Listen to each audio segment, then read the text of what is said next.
ang 81 anyos na si Lolo Inte, 5 dekada ng jeepney driver.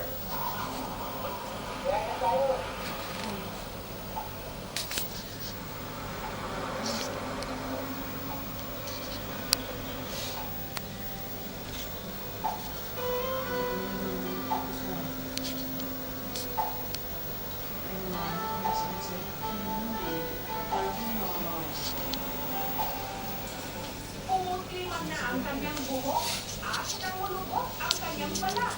Tuloy pa rin sa pagpapasada. Ha?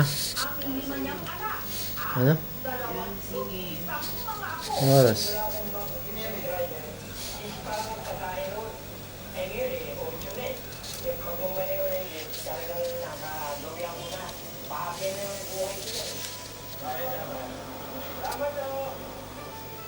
Tatlo hanggang 4 na beses kada linggo kung mamasada ng jeep si Lolo Ipe. Ang kanyang boundary araw-araw, 400. Yun nga lang, mas madali na raw mahapo ngayon si Lolo Ipe. At malinis ding manlabo ang paningin dahil na rin sa kanyang edad.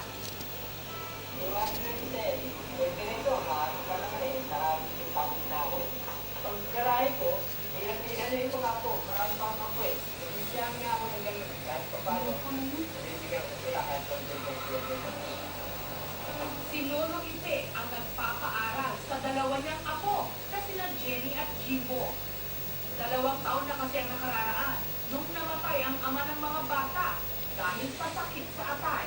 Sobrang malamig yun eh. Dahil nagtrabaho sa bahay. Para makas na yung bahay. Lolo, mabait. Kapag mahal sa aming mga